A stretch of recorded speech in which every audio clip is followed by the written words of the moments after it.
Wagwan, everybody. I am your Jamaican queen, Miss Y. You are tuned into How I See It TV, and this is How I See It Live. Happy Sunday to everyone. What are y'all doing for this Memorial's Day weekend? Have y'all been grilling? Have y'all gone to the beach? Have y'all been spending time with family? I don't know. But whatever you're doing, I hope that you're doing it safely, unlike some other people who we're going to be talking about today. But I hope that y'all are having a safe and relaxing Sunday, just like myself. I still do need to go cook some dinner. But while the kiddos are outside in the pool with their dad, I was like, let me utilize this silence to go live real quickly. Now, please, if you all could, even one person, let me know if you are hearing me loud and clear. Drop a 1 in the chat or an eyeball. Y'all know that's my emoji of choice. I like those eyeballs. So drop a 1 in the chat, somebody, so that I know that y'all are hearing me loud and clear. Because when I was doing that countdown a while ago, it sounded super low to me. I don't know what's up. But please let me know that you're hearing me clearly. I see my thing moving, so I know y'all have, well, I feel like y'all have sound. But I can't continue if I don't know if y'all are hearing me clearly, okay? So somebody let me know. Just drop a 1. Just drop a 1. We have so much to talk about and so much to break down. Arrests, interviews, lies, blame games. It's a mess down there in Huntsville. And why? Why are grown people behaving in this way? No one's letting me know if they can hear me, so I don't know if I have to like hop off and come back in. I don't know. I'm gonna let the countdown go again until somebody can let me know that they are hearing me loud and clear.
All right, well, still no comments. So I'm just going to keep talking to myself and hope that this is actually recording clearly.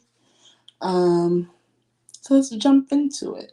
So if y'all are not living under a rock, and if y'all are in these YouTube streets and you follow Love and Marriage Huntsville, then y'all should know that the attorney and I guess the credit repair entrepreneur, credit repair specialist, Maurice Scott, was arrested yesterday.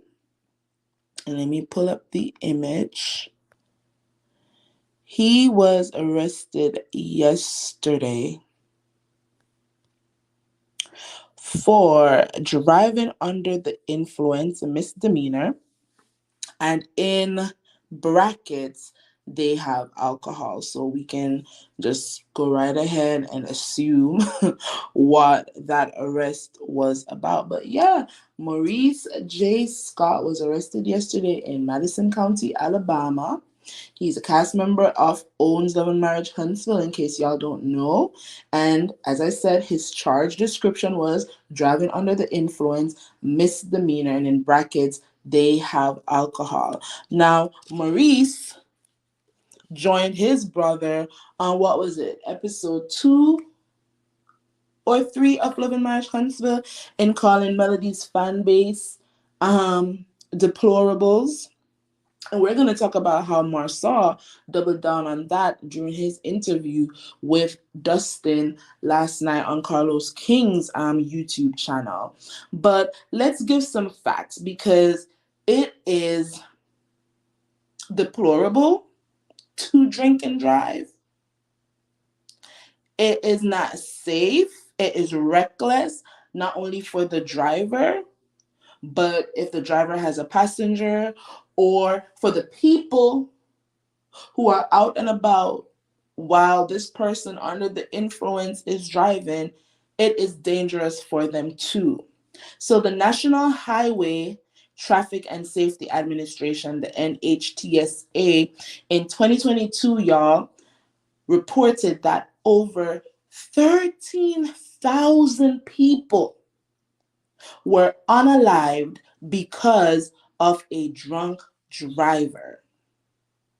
And then when I did some further research, I found that the state of Alabama has a very high rate of drunk driving unalivings compared to the national average, right? The National Highway Traffic and Safety Administration, they reported 268 drunk driving fatalities in Alabama. And according to their calculations, y'all, they say that 1 in every 3 fatalities in Alabama involves a drunk driver with a blood concentration level over 0.01. Isn't that crazy? See, while we want to talk about the mess of it all, we have to also put it into context.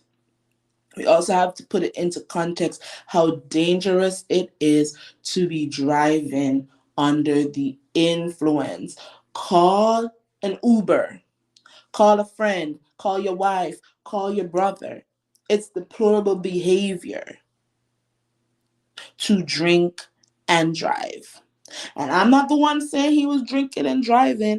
I'm just assuming, based on the charges in his mugshot, that that's what was happening there. And yes, some people in certain fan bases do a lot, and some people are doing a lot in the name of the millimeters, but educated people, they know not to speak in generalizations. They know not to put a blanketed statement when you're talking about a group.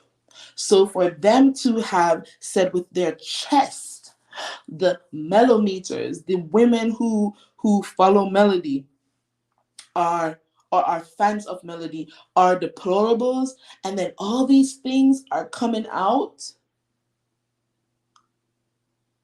All these things are coming out. It's like, dang, karma done really spun the block. Because I gave y'all in a video, in a live that I did some weeks ago, maybe a week or so ago, the definition for the word deplorables. Somebody whose character and behavior has to be put in question. Their behavior is pretty questionable. Because, sir, where were you coming from at midday in the same shirt that you seemingly had on in those pictures with Funky Deneva? Where were you coming from at 12:04 to be arrested for driving under the influence? Why were you not at home with your wife? Why were you drinking at midday or at 11 or 10 a.m.? What was going on? That's some deplorable behavior right there. And again, I'm just speculating. It could have been that he slept somewhere else, and when they pulled him over, he smelled like alcohol. I don't know. But one would think that after you leave an event, you go straight home, right? What time does the clubs do the clubs what time do the clubs shut down in Alabama? I know some clubs here in Florida, they can go to like 2 a.m. depending on what type of party it is. Sometimes 5. I don't know. I haven't been clubbing in a while. But sir, you were on the road in the shirt from the night before, and at 12:04 you were being booked for driving under the influence. That raises a whole bunch of questions. And for me, only a deplorable person would not go straight home after they were out partying the whole night. And only a deplorable person will be up drinking at 7, 8, 9, 10 o'clock in the morning. I mean, probably he went to brunch, who knows? And then he left brunch and was out here swerving, and the police said, we gotta stop this man. Like, I don't know. I'm just speculating what was happening for him to have been pulled over, possibly arrested, and then charged for driving under the influence. And he was booked on the 25th, that was yesterday, at 12:04 p.m., and he was not released until early this morning at 12:19 a.m. What do y'all say about that? Good morning, Mary White. Mary White says, they're a bunch of criminals and think because they're on a toxic show, they're untouchable. I feel like they also think, because I saw this video of Marsau, and I was trying to get clips together for this live. I saw Marsau doing a video, and his body language and his behavior and how he was speaking and how he was carrying on in the video, it just gave somebody who's trying so hard to portray himself to be a distinguished gentleman. That's what I think they want to present themselves as. Like, they're just these distinguished, upstanding men, black men in society, but their behavior is actually the opposite of that. Mary White, it actually is. Good morning, Ebony the Best, my fellow Jamaican sis and content creator. Love her channel. And y'all, she has a video, Ebony the Best I'm talking about, she has a video of a recent interview that Melody did on this radio station. I'm not sure the name of the radio station, but I've been saying that Melody hasn't really been talking about Love and Marriage Huntsville. And really, she didn't really talk much about Love and Marriage Huntsville in that interview that she did. But when y'all are done listening to my live, y'all need to go over there on Ebony the Best channel and listen to that interview that Melody did, because Melody was spilling tea. Melody was spilling tea, okay? But wait until my live is done, y'all, and then go over there on Ebony the Best channel. I'm going to, when I get off live, I'm going to link that particular video that Ebony did in my description box somewhere, so that y'all can go listen to it. What's next on my list? Oh, in other arrest news, because I don't know what's in the water down there in Huntsville, but y'all, in other arrest news, Miss Nell Fletcher's, and well, I guess he's Chris Fletcher's stepson, I think. But Nell Fletcher's eldest son, Lance, was also arrested this morning. Let me take this comment down so that y'all can see. So he was arrested this morning, and the charge description is alias warrant duty upon striking an unoccupied vehicle. And so y'all know that your girl loves to do a quick research, child. So I had to get in touch with my peoples who understand the law more than I do. And what I've been told is that an alias warrant is issued for an individual's arrest when they fail to appear in court or to respond to a legal summons. And then the part about duty upon striking, that part that y'all see down there, duty upon striking an unoccupied vehicle, I'm told that that part refers to the responsibility that a driver has if they hit a parked or unoccupied vehicle. Drivers have a responsibility to immediately like locate the owner of the vehicle, and they also have a responsibility to report the incident. So I guess if they caught him on camera or something hitting that car, or whatever it may be, if they caught him on camera, had his his license plate number, and they issued a summons for him to show up in court or whatever, and he didn't show up, then a warrant was issued for his arrest. So if he was pulled over this morning, and when they ran his ID, his license plates, whatever it is, they saw that there was a warrant out, then yeah, he would have been arrested. But it also said that there was no bond. His bond was $0. So I don't know what happened there. Maybe they just said, hey, you need to show up for your next court date or something. I don't know. My friend didn't go into details and didn't even have the time to go into details either. They just told me like the basics of what that arrest would mean. But one more arrest down there in Huntsville. Well, another arrest attached to the Love and Marriage Huntsville cast. Like, what is going on down there? First it was Destiny last year. Then it was Martell. Then it was Chris Fletcher Jr. Is that his name? I think the little baby son. Then it was Destiny again, and now it is Lance. What in the world is going on in Huntsville?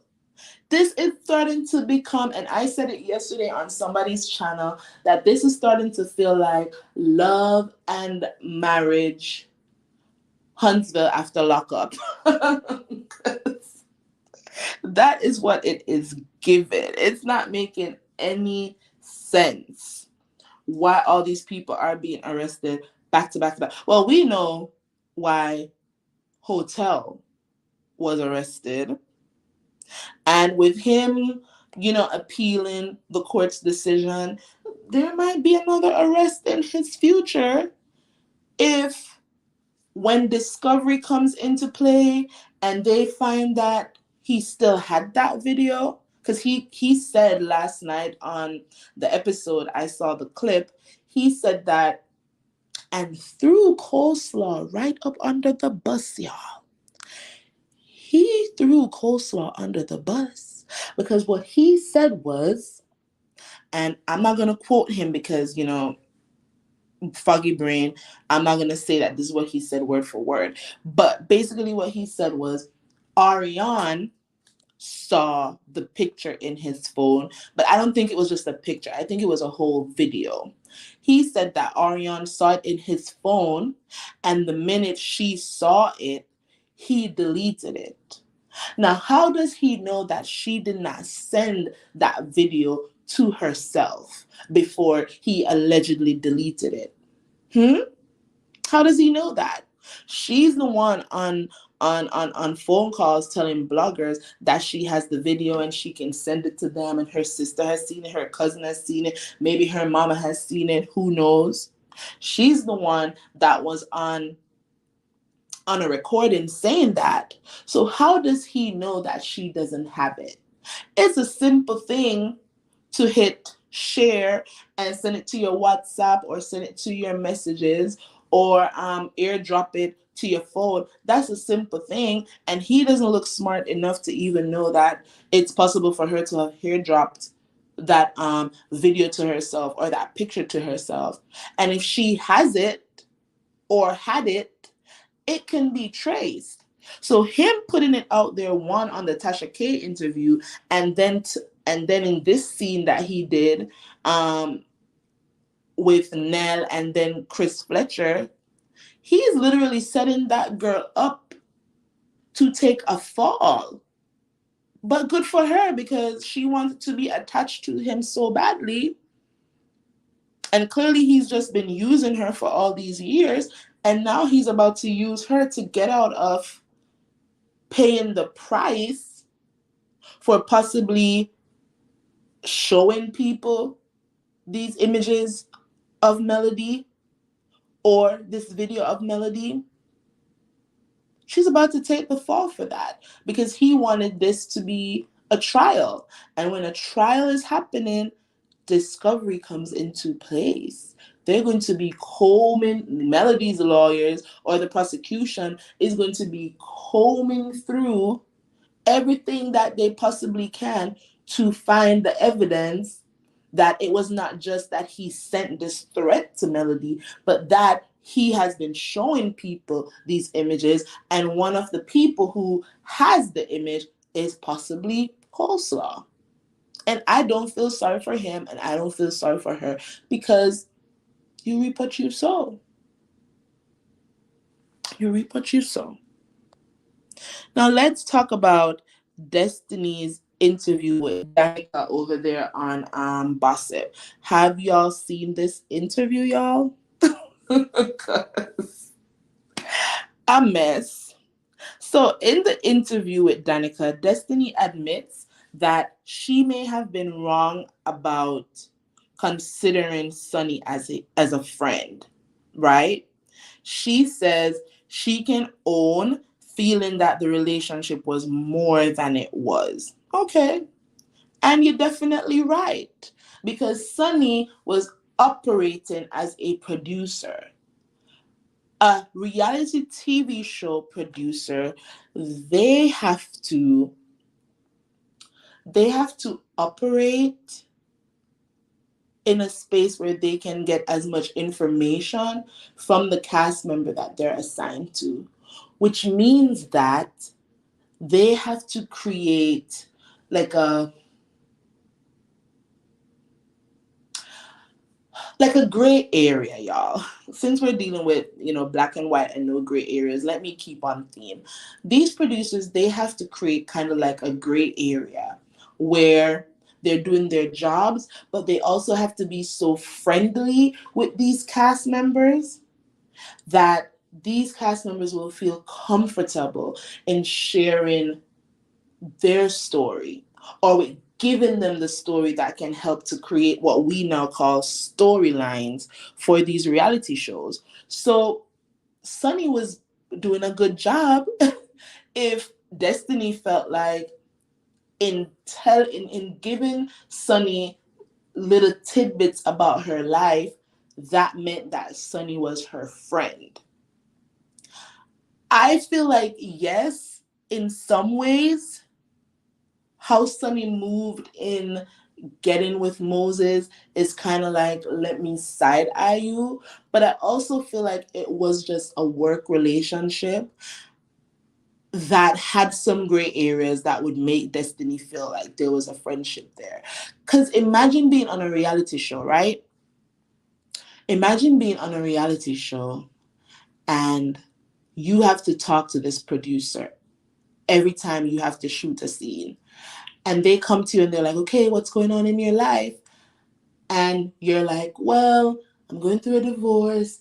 I can't really talk about it. I'm seeing this guy, but he doesn't really want to film.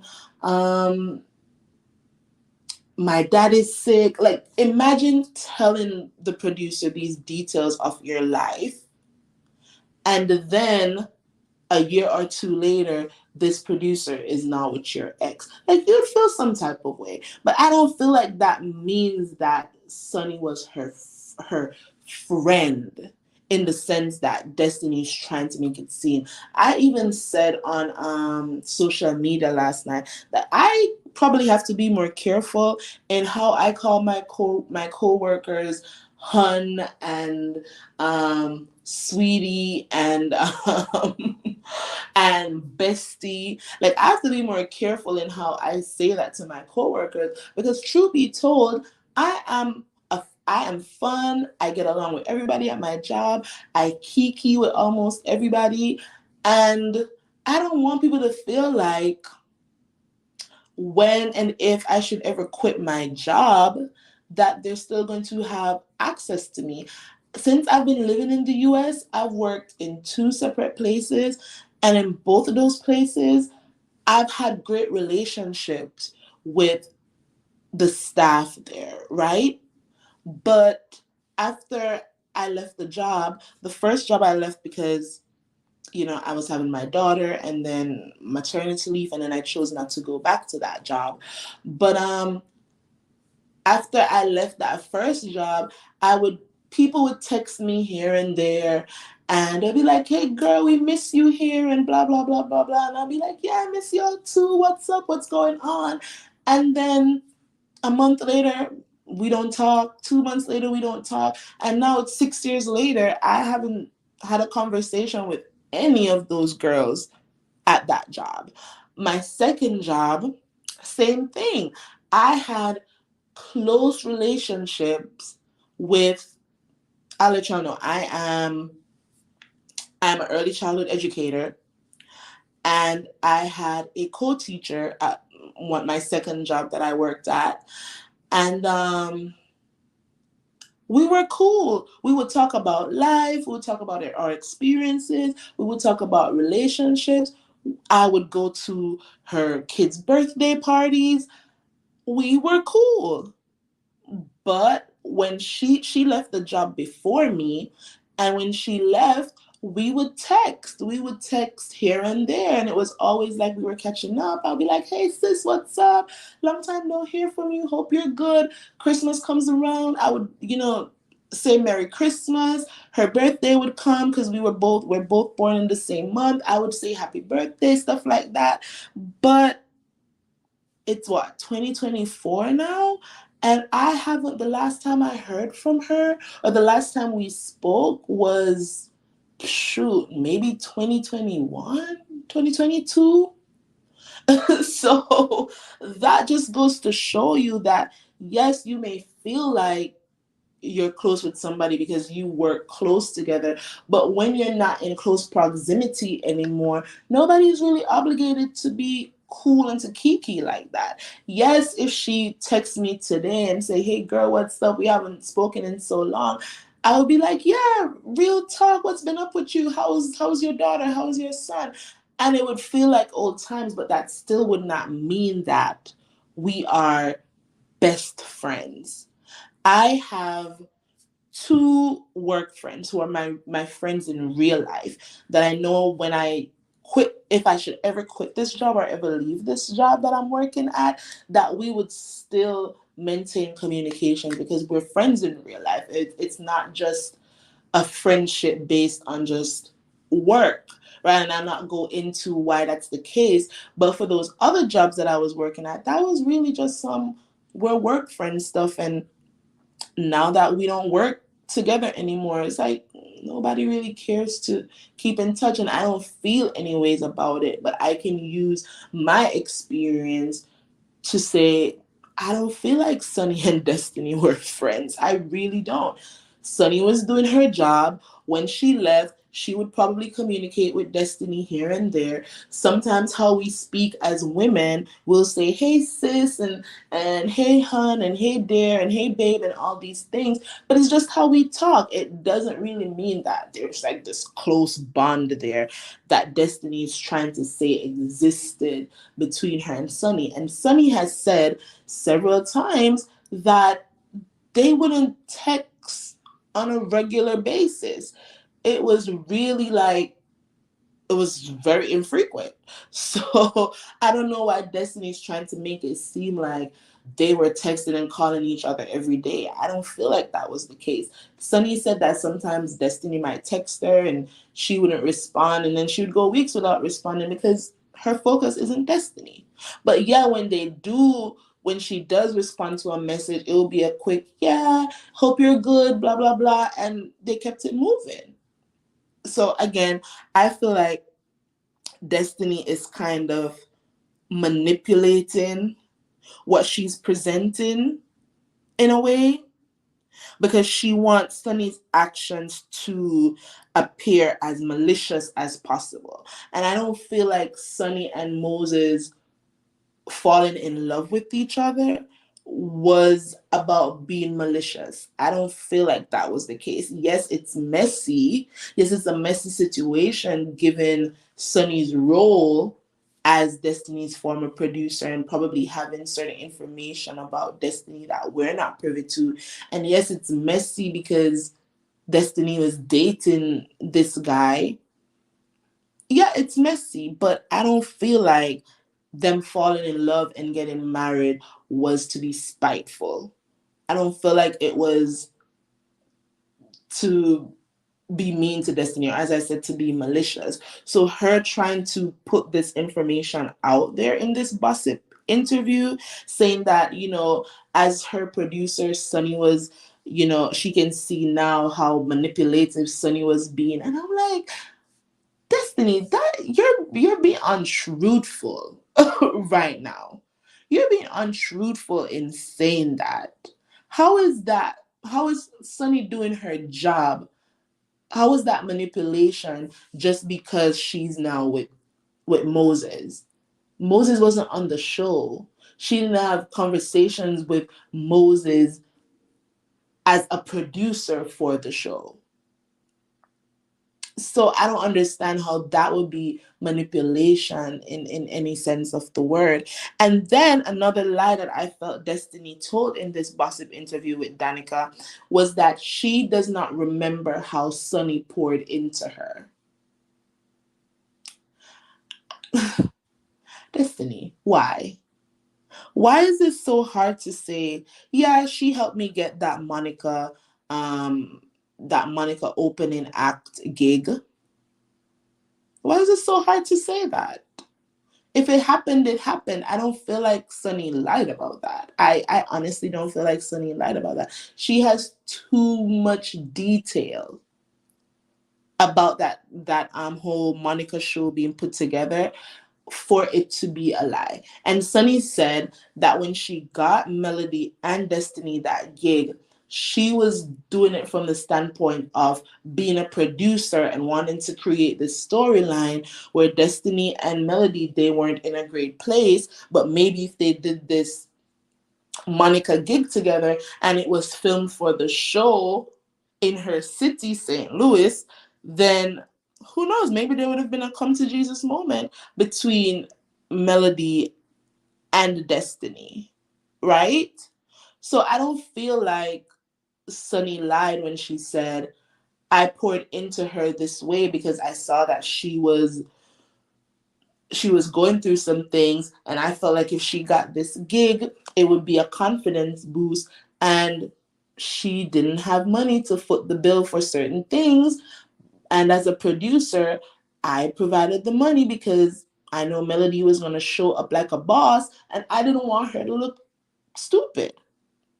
Sunny says she didn't want Destiny to look stupid in the face of Melody coming with dancers and wardrobe and her music together. So why is it just hard to say, yeah, she helped me in this way, and it's unfortunate that she would bring it up, but yeah, she did help me. I feel like Destiny lied there too when she said she doesn't know the help that Sunny is speaking of. Did you book that Monica concert yourself, Destiny? Did you book it yourself? When she was your producer and she was telling you, girl, chin up, you gonna make it through, was that not her pouring into you?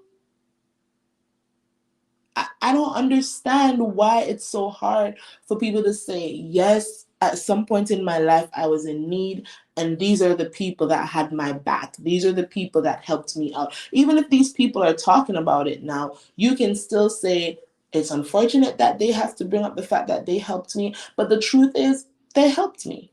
To sit in that interview and say, you don't know how Sunny helped you, how she poured into you, it's not, you know, it's not coming to your mind what she's talking about when she said she poured into you.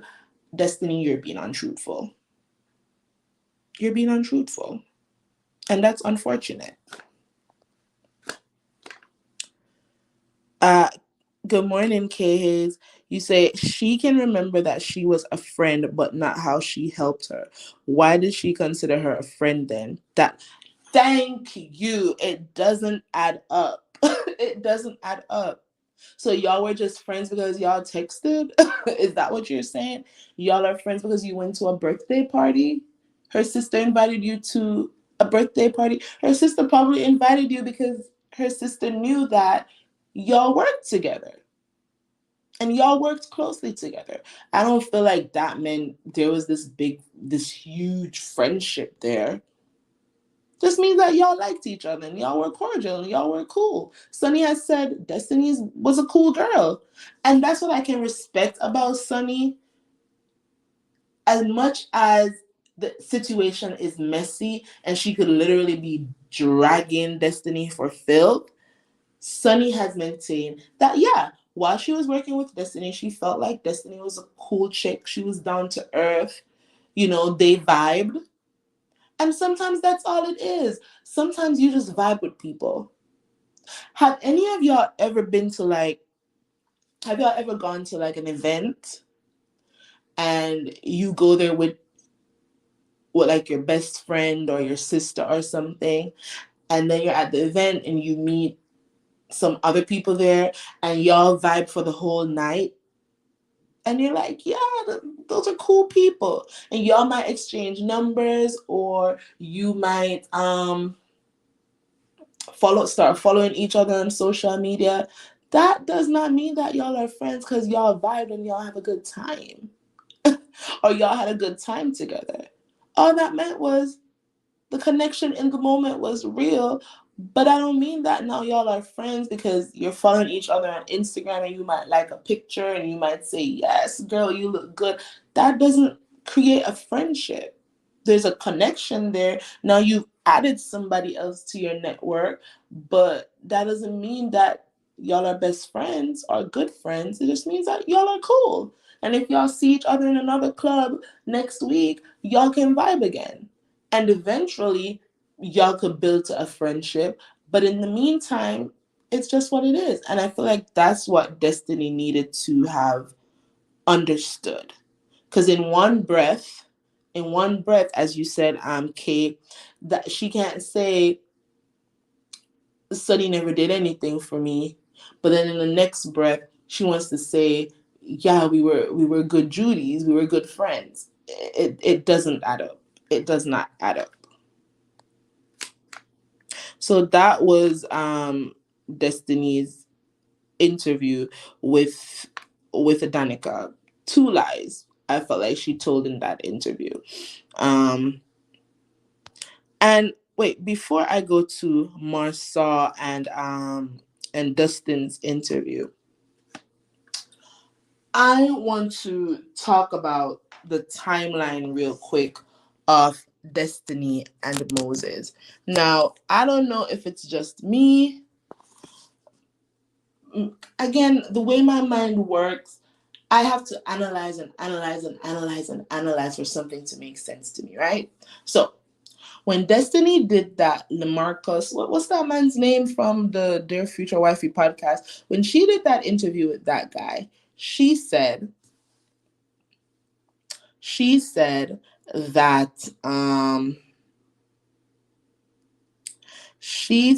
that her and Moses, that they broke up 5 months before she found out about Sunny and Moses getting together. These are her words, right? Not mine.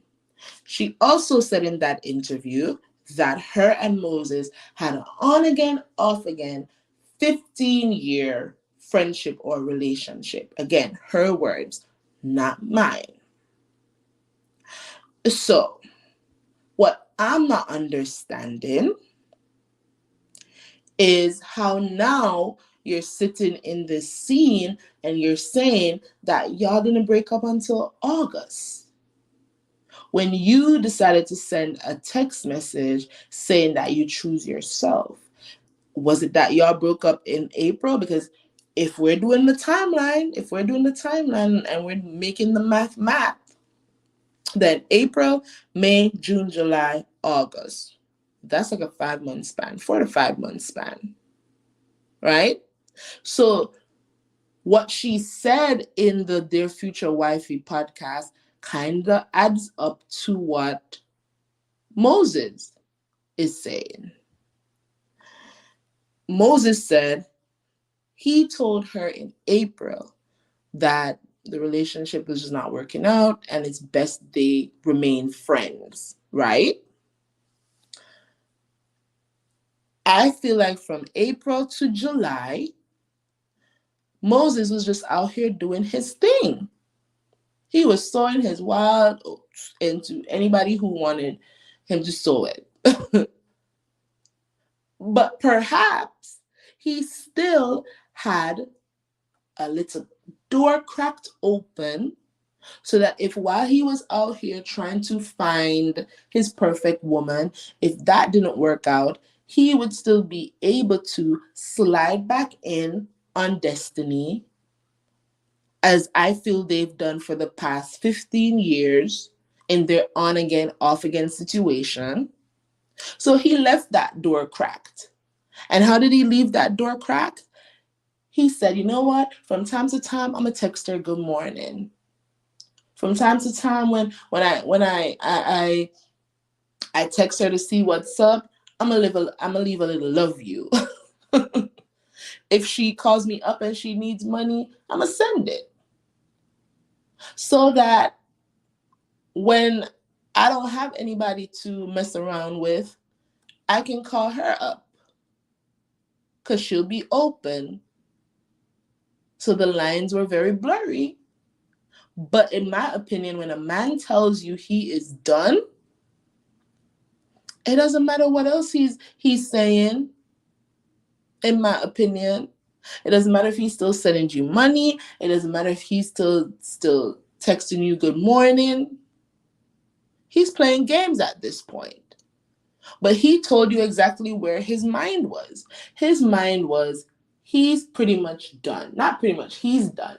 He just wants y'all to be friends. Maybe friends with benefits, but he just wanted you to be his friend. Which means he wasn't thinking about wifing you up anymore. He wasn't looking at you as, this is going to be my future wife anymore. That ship had sailed for him. And so, for me, Moses and Sunny's storyline seems like the truth now based on what Destiny said in last night's episode. She agreed that Moses told her in April that he just wanted to be friends. I don't feel like a text message here and there saying good morning, saying love you, him sending her money in August. I don't feel like that makes it that the relationship wasn't done. What it does say is that he was still stringing her along in a way, but he was still done. And then Destiny says that in August, she messaged him and said, I choose me. Okay, what's the timeline? Did you text him on August 1st and then on August 5th, he hit Sunny up like, yeah, I really want to pursue a real thing with you.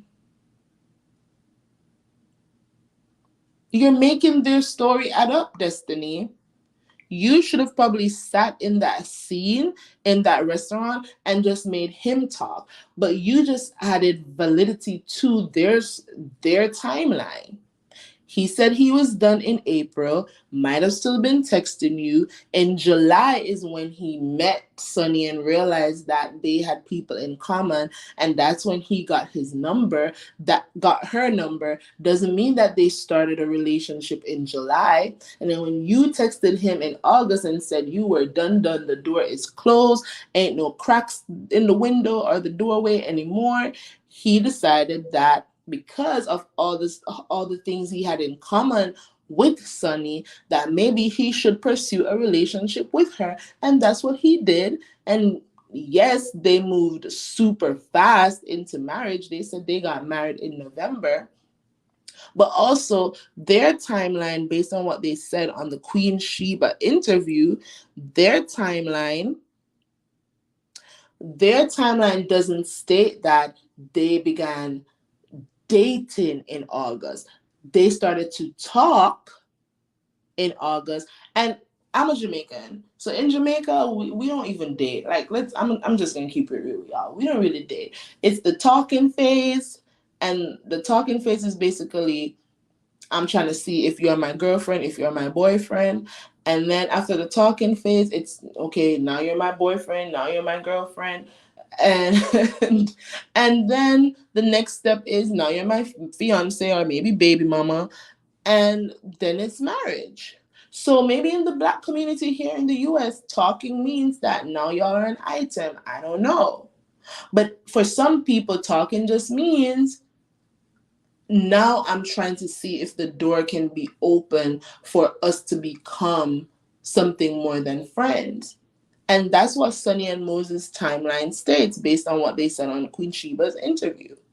Well, not interview, but when they went up and during Queen Sheba's live and tried to clear up some misconceptions. So to me, Destiny just proved that Sunny and Moses have been completely honest about how their relationship came about. She proved it, in my opinion. Yes, it's messy. Yes, some lines were blurred. Yes, Moses did not make it a point of duty to be 100% crystal clear in saying, I am done with you. I no longer want a relationship. But he did say he wanted to continue to be friends. So was he saying, I love you as a friend? Was he saying good morning as a friend? What were these? I want her to post these text messages in the same way she could have posted those messages between her and Melody 2 years ago. Post these text messages between you and Moses. Let's see the context of those messages. Did you ask him for money, or did he just randomly wake up and send you $100? I'm not saying he sent her $100, but you know. And how many people are giving you money, Destiny? Are you out here begging or dry begging? Because Sunny does say that you have this woe is me personality where everything is just I'm going through it, I'm going through it. I'm always a Debbie Downer. And I feel like people like that, they dry beg. They'll be like, girl, I'm going through so much. Da, da, da, da, da, da. And you feel like if you like this person or you have love for them, you feel like you need to help them. And I feel like that's how Destiny presents herself. She presents herself as somebody who's always going through something. And she feels that because she's not blatantly begging, that that's not what it is. But this man obviously had some level of care for her still. He might not have seen her as his wife anymore, but when you have a 15-year-long relationship or friendship with somebody, sometimes it's super hard to just disconnect yourself from that person just like that, just cold turkey. A few months isn't a long time to just say, I'm never going to contact this person again between April and August. But I guess now there has to be clear boundaries put in place because he's married. So now there can no longer be late night conversations, early morning, good morning text messages. And Destiny herself said in her Dear Future Wifey podcast with that man. What is his name? Lamarcus? Why can I I never remember this guy's name. Anyways, she said that she didn't feel like he was her person. She didn't feel like he was going to be her next husband. So I don't understand why you are so mad then that he moved on.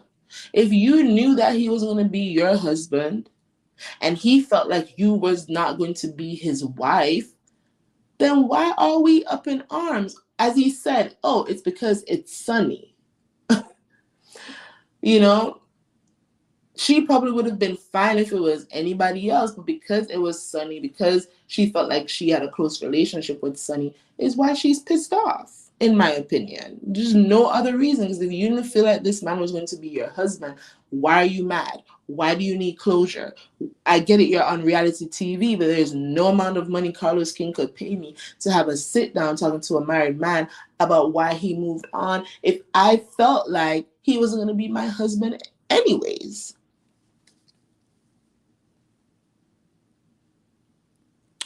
Let me read some of your comments, y'all.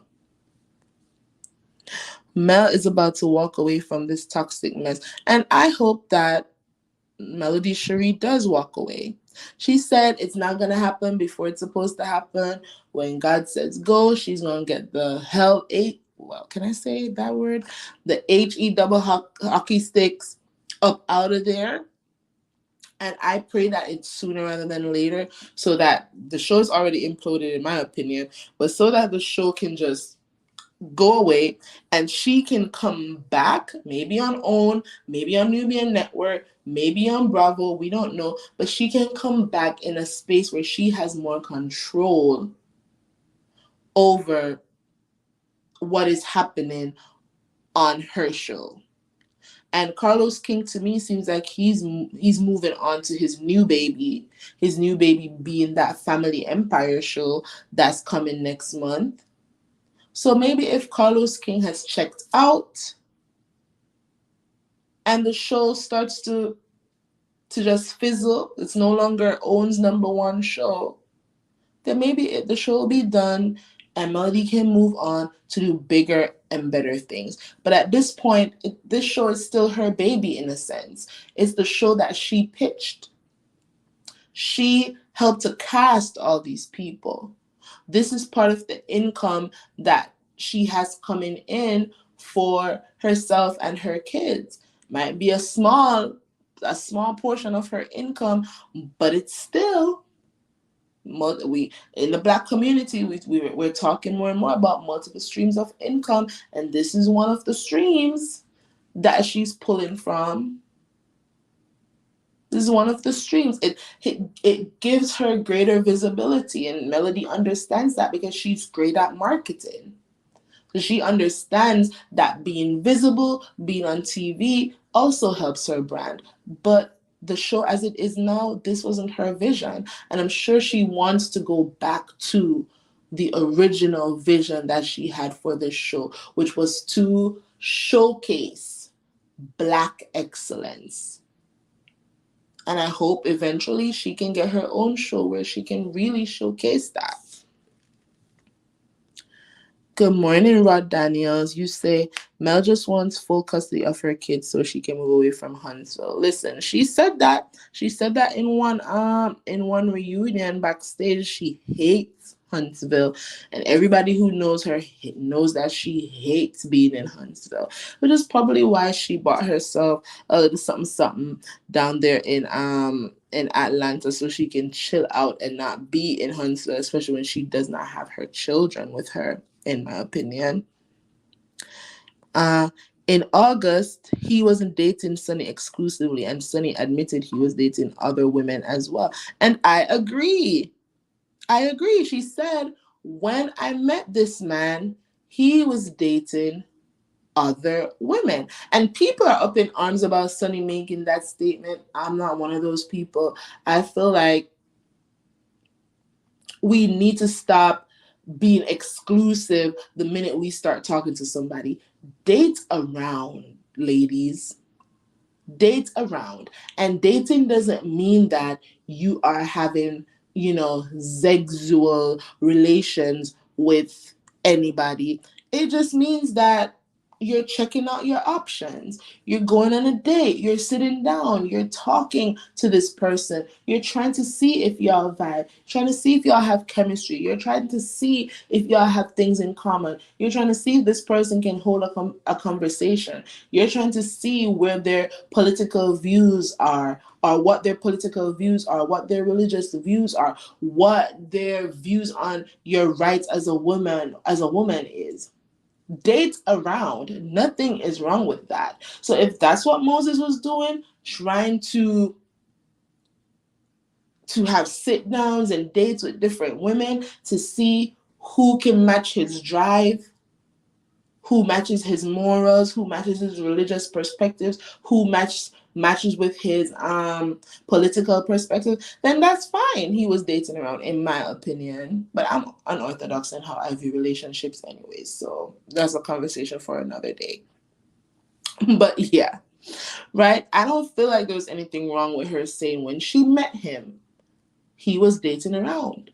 And then when they decided to be exclusive, that's exactly what they did. And she said there wasn't like an engagement or anything.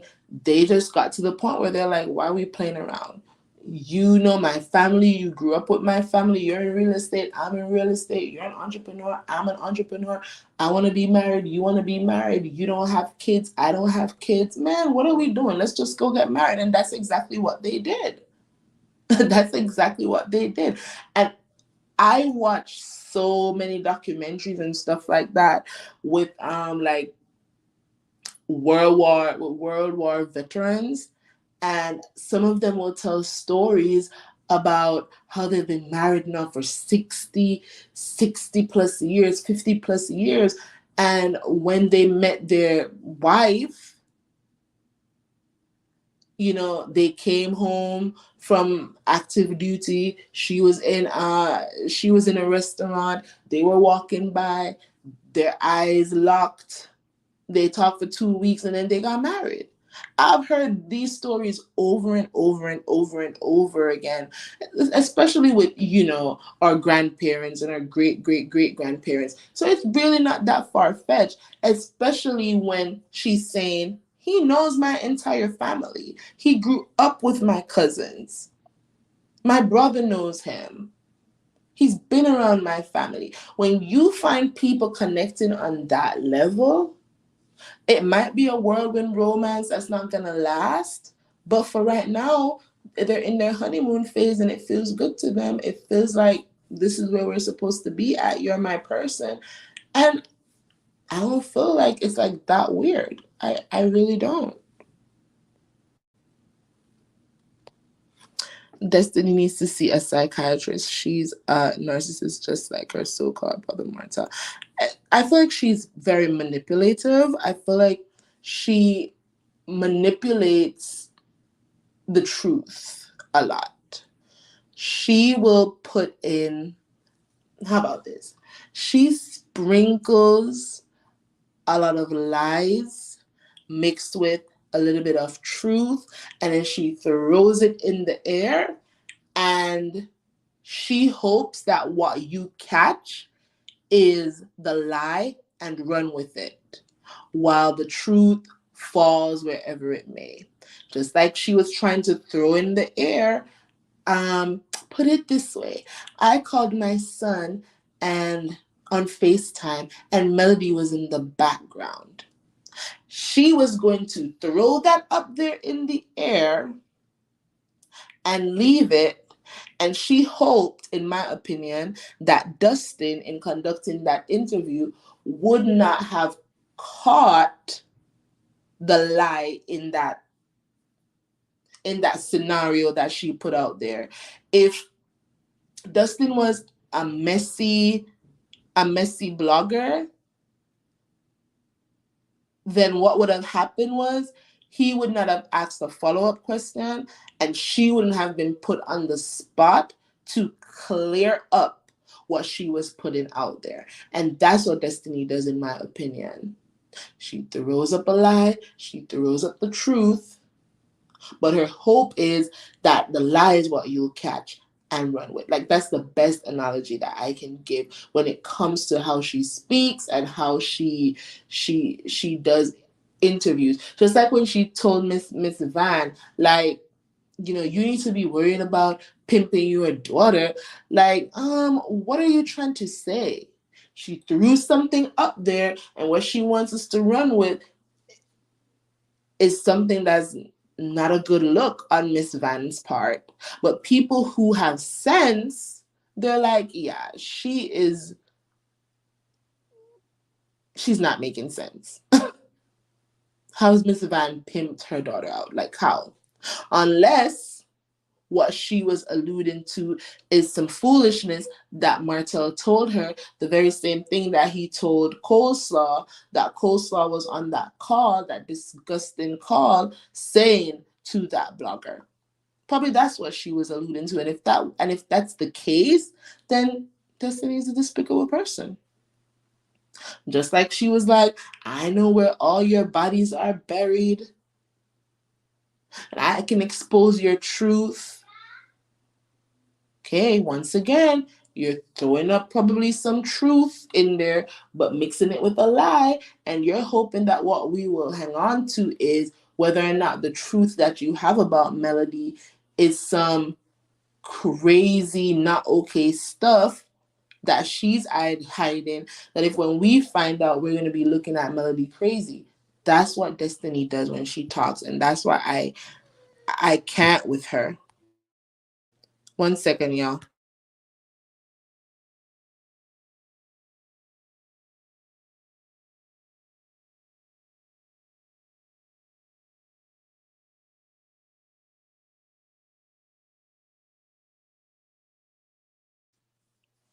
All right. More comments.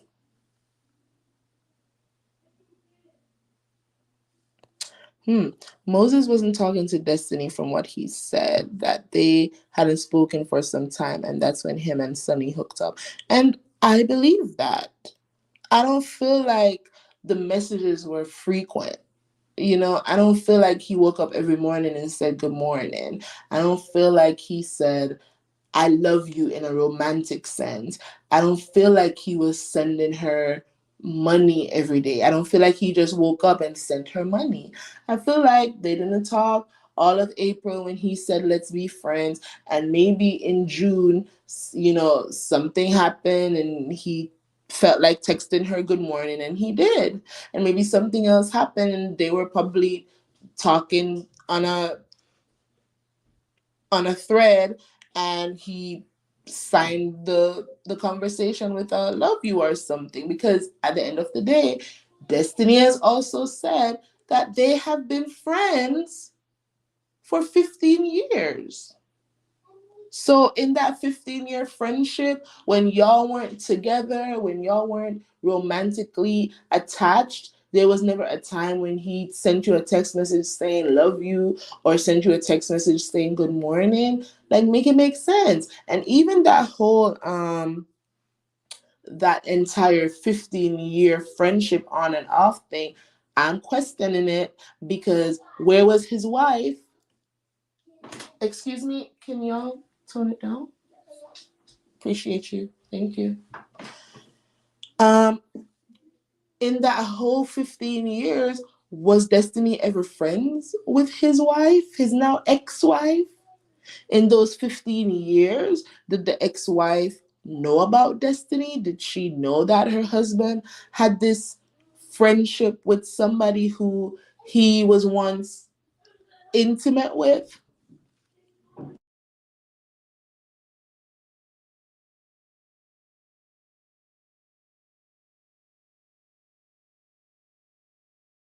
Okay, they're done in the pool, and now they decided to come upstairs to be noisy. Sheesh. So yeah, I want to know if in those 15 years, if Moses' ex-wife if she ever had, any conversations with Destiny. Did they ever meet? Did she even know about Destiny? Because that would be some crazy, crazy stuff to have this deep friendship with this man while he's married, but you've never talked to his wife has never spoken to you. That's messy. And then another lie that Destiny told, right? When she was on that live with Scotty and and Terrence, she said that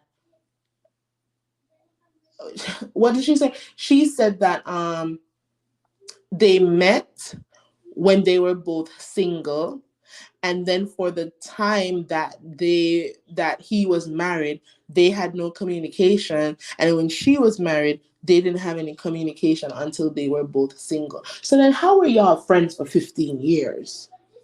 Make it make sense.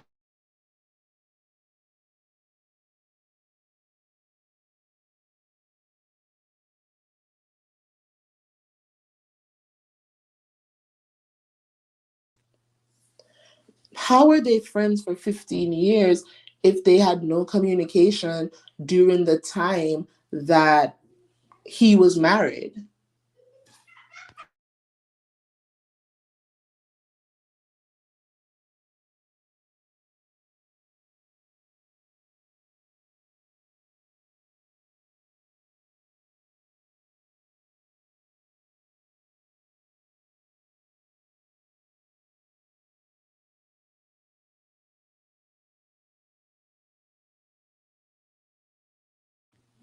Sorry, y'all. So yeah, I want to know how they are, well, how Destiny is claiming that it was a 15-year friendship. But if we're gonna follow the timeline, there's no way y'all could be friends for for 15 years if you had no communication. In my opinion, if the communication stopped at any point in time, then that's when the friendship stopped as well. But that might just be me. That might just be me. Destiny throws out Destiny throws out a lot of accusations but never gives details. No, because she wants us to go through a lot of mental gymnastics to figure out what she is talking about. That's what she wants. It's so easy to just say Melody did this, Melody did that, or Moses did this, or Moses did that, or LeBeric did this or that. Instead, she says things like, you know, I can say a lot, but I'm not going to. But they know that I have the receipts. Do you really? Just like she did in the episode last night. Like I can show the text messages, and he said show them. He said show them, and she went silent because she didn't expect that he was going to call her bluff. I don't feel like she has any text messages that would prove that his good morning text or whatever meant anything more than I'm just saying good morning to somebody I still consider to be a friend. So maybe that's why he clocked her like, show them. Melody clocked her too. I know your realty. I know where the bodies are buried. I can tell your whole truth. And Melody said, do it. And what did she do? She shut down because she wants people to cower when she says things like that.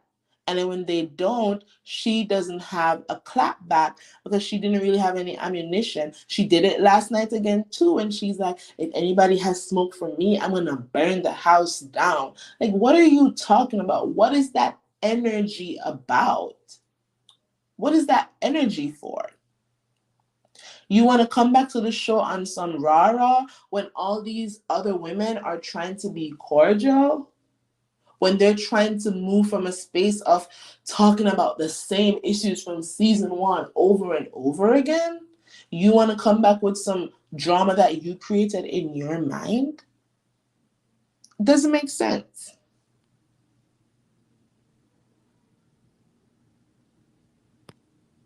And Kay, that Martel and her being friends thing absolutely makes no sense. Because if y'all were great friends in the way that Destiny tries to put it out there, why were you not at these people's wedding?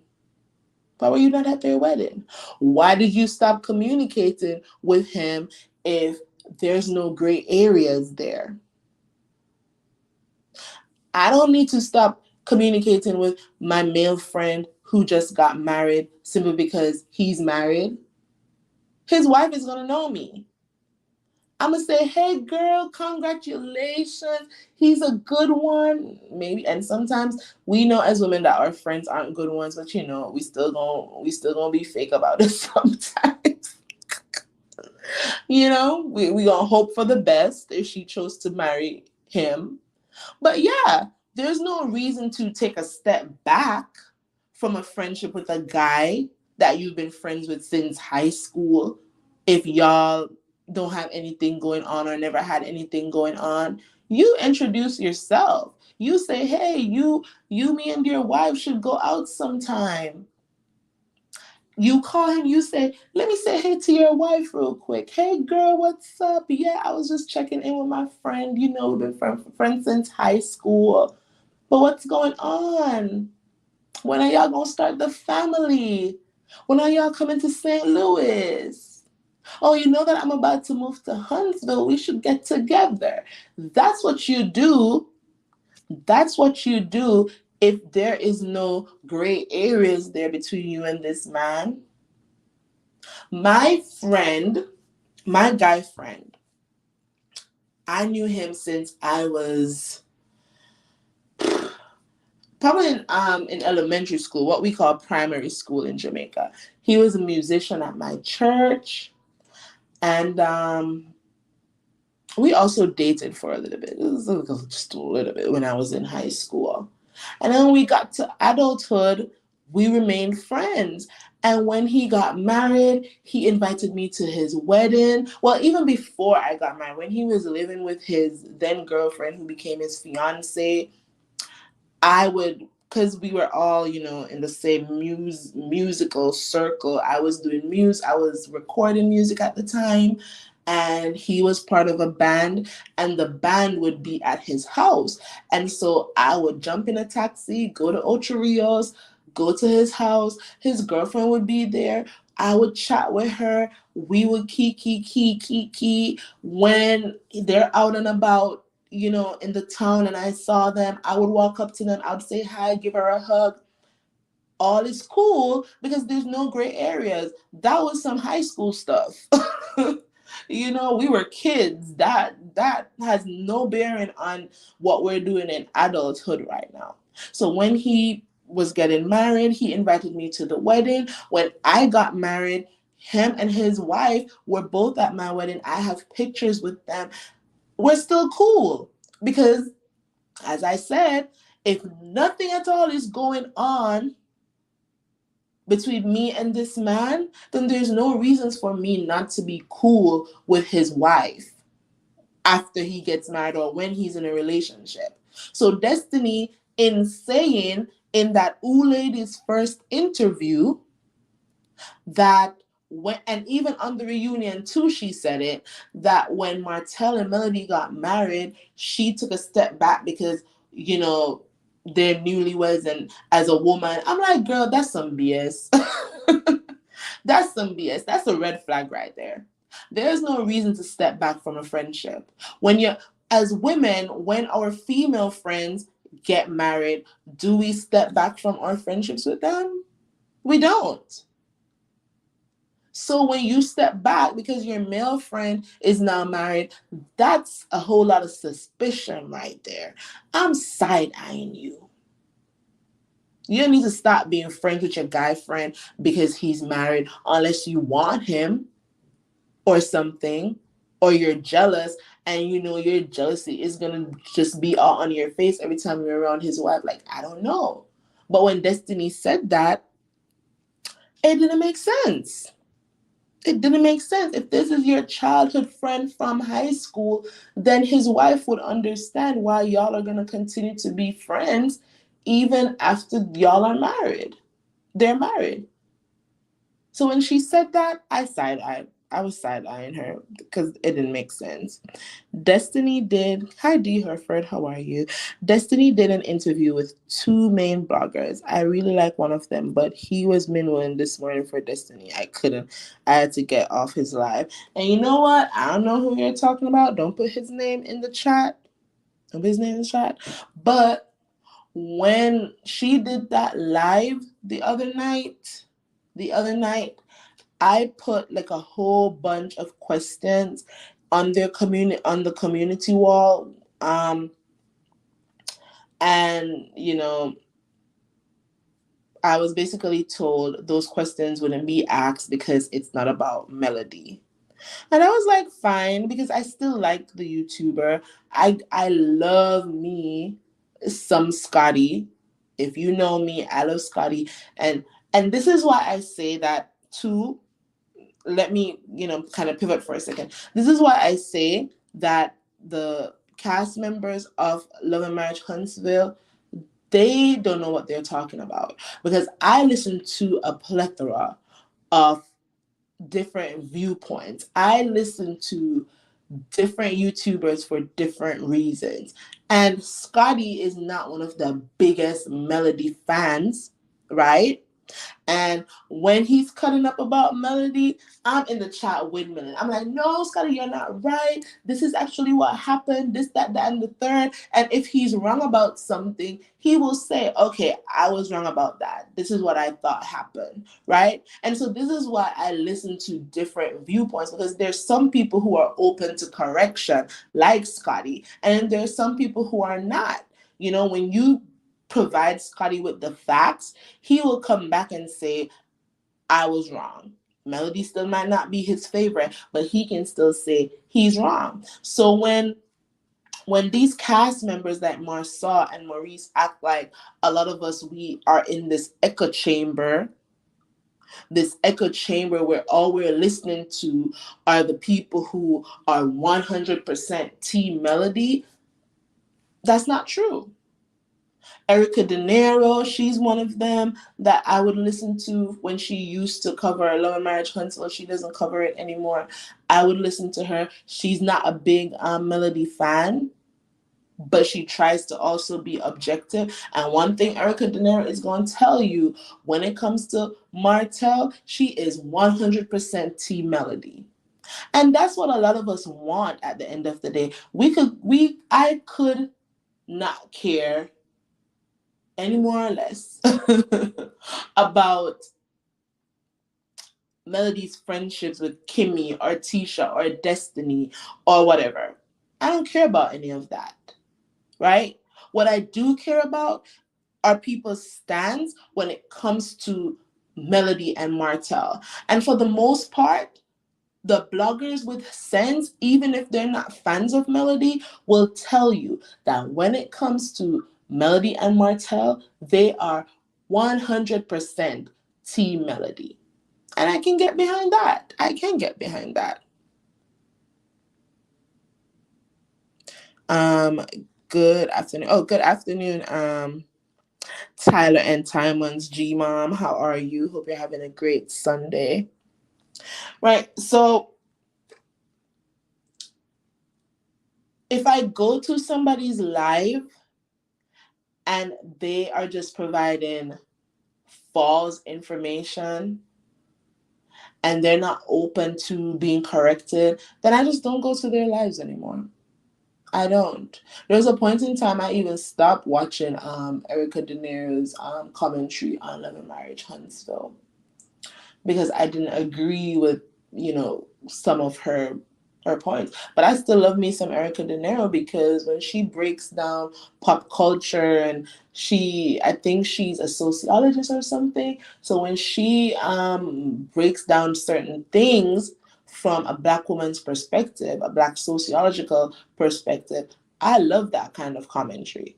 You know what I mean? But again, if you're talking about, like, even the bloggers who were talking about Sweet Tea, I didn't agree with them. I didn't go back to their lives about Married to Medicine. I might go to their lives about the Real Housewives of Potomac because everything they say about Candace I agree with. But if you're talking about Married to Medicine and I don't agree with your standpoint, then I just don't watch your Married to Medicine commentary.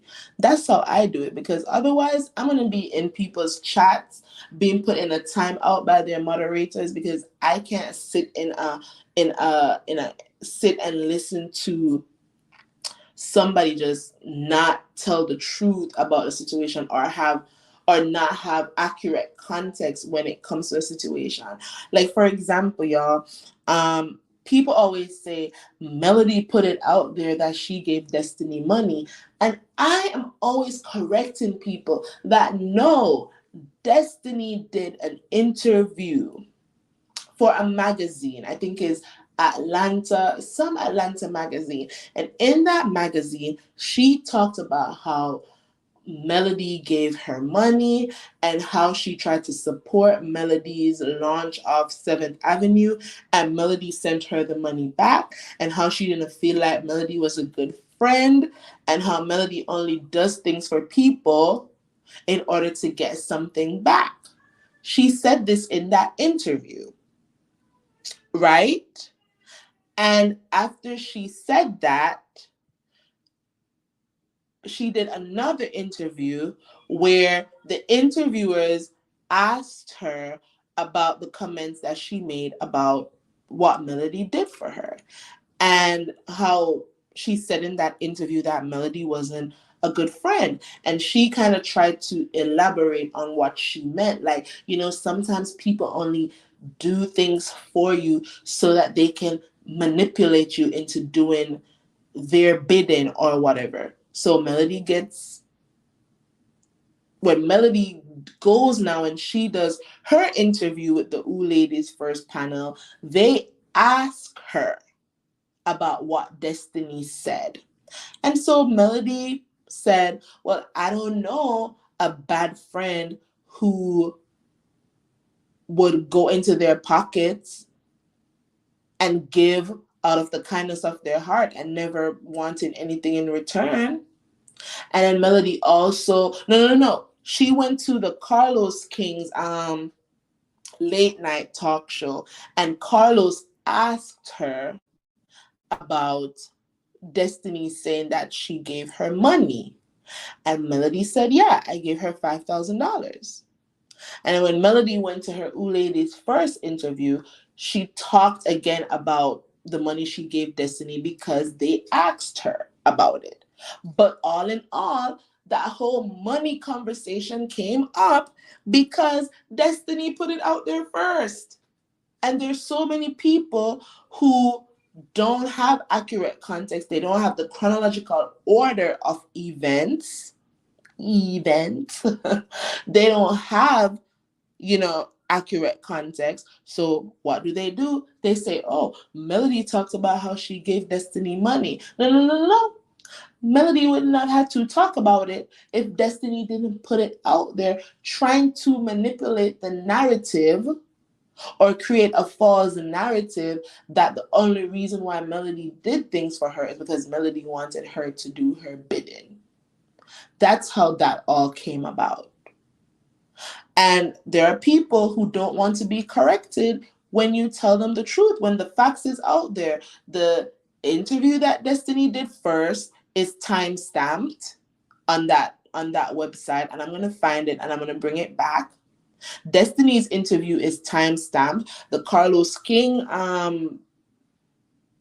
late night talk show is also timestamped, and then Melody's interview that followed everything else is timestamped. So if you follow the conversation from start to finish, then Destiny's to be blamed. Just like she threw it in Moses' face that he gave her money, and what she did was she tried to weaponize him giving her money in the same way she wanted to weaponize Melody giving her money. And for what? You could have just kept your mouth closed and nobody would have known that Melody gave you money, because Melody wasn't talking about it. Moses wasn't talking about it. I just wish that some male haters would just stand on that instead of just throwing out blanket statements they can't back up or straight out lie. Yeah, I agree. If they would just say, I'm not a fan of Melody, so I'm not going to speak on things outside of, well, they can speak on things outside of the show, but usually when they speak about things outside of the show as it relates to Melody, they never have facts to back it up. So if they would just say, I don't like Melody, but every single time there's something happening between her and Martell, I'm gonna be on Martell's neck because I'm always gonna be Team Melody against Martell. They can do that if they want, you know, or at the least, if you're gonna give your opinion, be like the bloggers who talk about the Scots. The bloggers who talk about the Scots, who dislike the Scots and talk about the Scots, they come with receipts. I'm talking about court document receipts. Okay? And that is why the Scots hate some of the Love and Marriage Huntsville bloggers who, identify as millimeters. Because they're not just talking out of the side of their necks. They are coming with receipts, black and white, court documents. And they hate that. And that's why now millimeters are deplorables, because the facts are on our side, and they can't hide behind, oh, I'm in construction. I'm a black man in construction, and my business is making millions. Okay, that's not what Zen Garden said. We heard those depositions being read. How you messed up the measurement for that door frame. Make it make sense. Why couldn't you finish those people's jobs? Make it make sense. And because we're calling it out, now we're not intelligent. Okay, then I guess I'm not intelligent. Melody never initiated any conversations about any of them. However, she would always reply to things they said. She admitted she had to learn to stop responding. Yep, she absolutely said that, and it's the truth. Nobody can ever show me an instant where Melody just came out swinging at the Scots, at Destiny, at Stormy first. No one can ever show me that receipt. And I've been on the Twitter. I've been on Twitter for a very long time defending, Melody. Just like I defend Candace, I defend Sweet Tea. And that's one of the reasons why I decided to be on YouTube, because I was giving away all my opinions for free over there on Twitter and in the comment sections on IG, giving people accurate context. And sometimes it was just too long to type it all out. But no one can ever say to me directly, what did Melody do to Letitia first? What did Melody do to Destiny first? What did Melody do to Stormy first? Nobody can ever give me those answers. It's always Melody is just like Martell, or Melody is a narcissist, or Melody is a mean girl. Okay, but how? Tisha, Melody is a dark soul. How? Melody trying to ruin my marriage. Okay, did she really try to ruin your marriage, or did she clap back at you after you tried to, well, not tried, after you threw it in her face that Martell was cheating on her? Which is it? When you put it into perspective for people, you give them accurate context, they're like, well, I said what I said, and I said what I said too. Hi, Hershey85. What the cast and even some bloggers that don't favor men need to understand is we don't like the cast because of Mel. We don't like them because of them. True. And that's true. I still like Kimmy. I still like Kimmy. And it seems like Kimmy's going to go against the grain a lot this season because one, she's hanging out with Sonny and she knows how Destiny feels about that and she doesn't care because in her mind, Sonny was there for her while she was going through her battle with cancer. And so she's going to maintain her friendship with Sonny and that is fine. I appreciated Kimmy saying, I did call you, Mel, but I got voicemail and it was full, so I sent you a text message. And Mel had to say, okay, I'll give you that.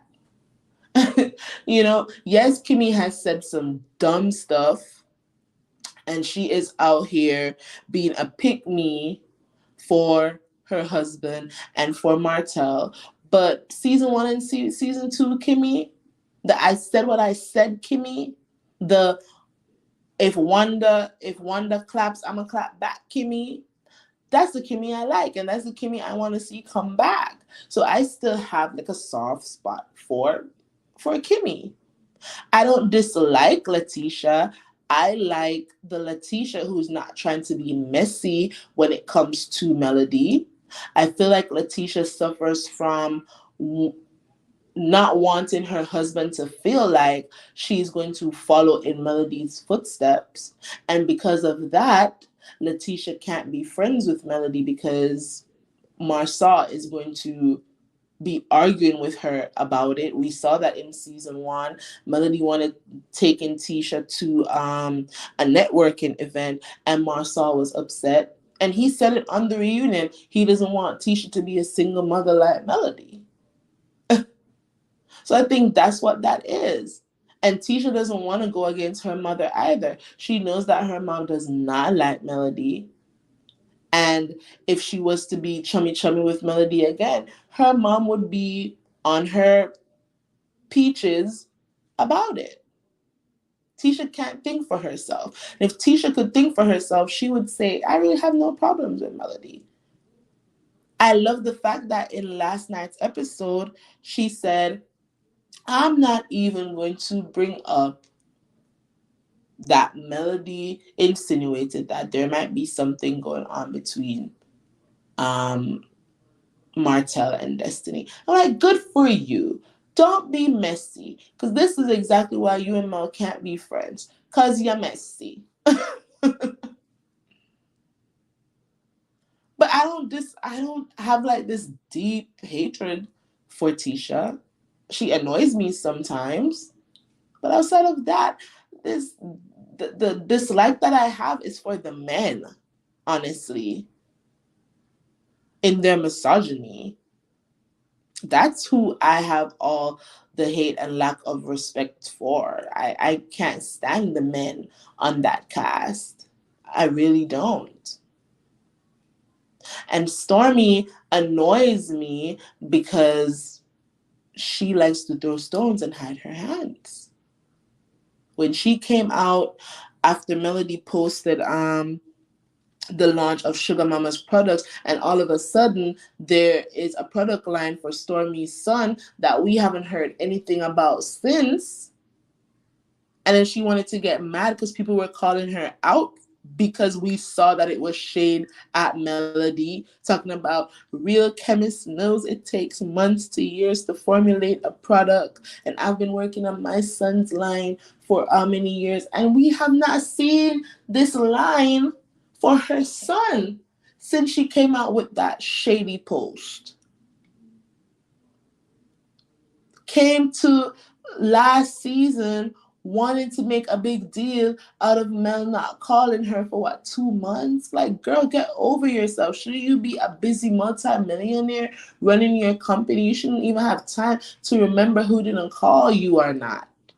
And then your mama out here saying all this mess, and you're not realizing that your mama is the reason why you and Mel will probably never be cool again in the way y'all were cool before. And knowing that you had some connections to Coleslaw too. And you don't want to admit that. To this day, you don't want to admit how close. Stormy doesn't want to admit how close she was to Coleslaw. A hairdresser is pretty close. There's a pretty close relationship. When you're in that stylist chair, you be talking. Okay? And it's odd to me that that she's saying that she didn't really know Ariane like that, but you're saying that your husband's best friend is also Ariane's best friend. Stormy, please, miss miss us with that. We see you. So that's why Stormy annoys me. But do I dislike Stormy? No. If Stormy says something that doesn't make sense, am I going to speak on it? Absolutely. Absolutely. I no longer have any respect for Kimmy. She's not Mel's friend. It's written all over her face.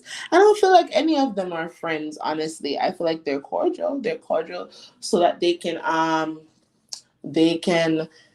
film this TV show. They are work friends, and once Melody clocks out, she don't really care if she hears from them or not, and they don't really care if they heard from her or not. But y'all, in that interview that Melody did, that's on Ebony the Best channel, Melody shares something really interesting about her friendships with Kimmy and Letitia. They're not best friends, but they're best friends, but they are in a really great space. So as I said, when my live is done, go listen to that Ebony the Best live where she shares what Melody said in her interview about something that Kimmy and Letitia did for her this month. Just this month. It wasn't that long ago. It was just this month. So Melody and Kimmy, and Tisha too, they're pretty cool. They understand what it is. They're not gonna be hangout buddies, but they're in a place where there's no bad blood between them at this point. And for me, that's fine. That's fine.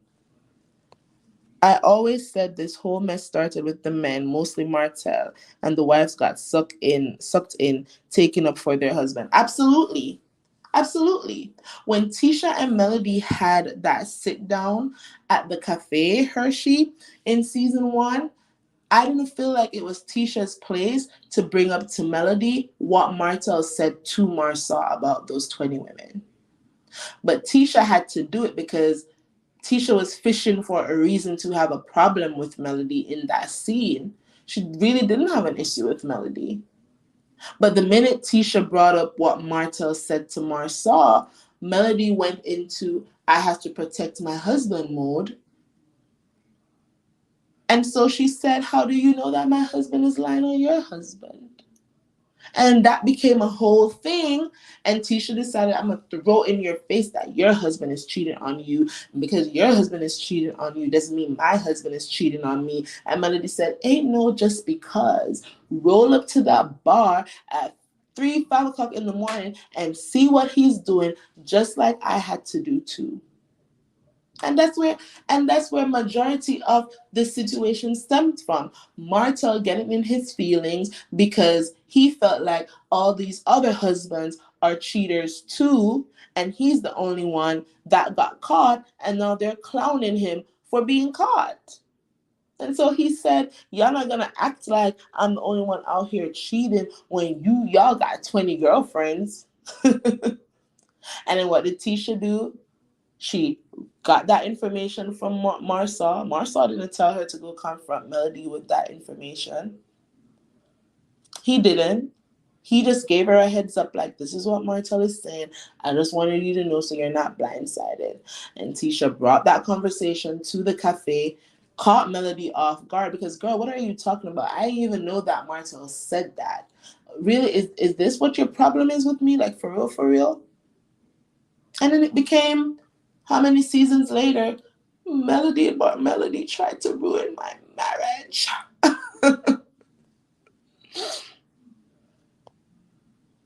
Do you really think she's jealous? I feel like she's envious. I feel like Stormy is envious because I think Stormy feels like her and Melody, they're on the same level. That's what I think Stormy feels. Um, but Melody has a fan base and a large fan base, and that is what I feel like Stormy is envious of. She's envious of the fact that the star power that Melody has, she doesn't have it. Stormy may definitely be successful in business. I mean, I don't know how with all these lawsuits, but the TikTok shop says she's making a certain amount of money every 6 months. Is what the TikTok shop said, not Stormy. The TikTok shop is a third party system that analyzes how many of Stormy's body butters are being bought. And according to the TikTok shop, she's making millions. Now, I don't know how you're making millions and owing so many people, but if y'all watch Shark Tank, then you would know that a company can make $7 million and still not be profitable. I've seen that. I've literally seen that on Shark Tank. A company comes in, they're like, oh, we made $2 million last year. And the shark said, how much was your take home from that $2 million?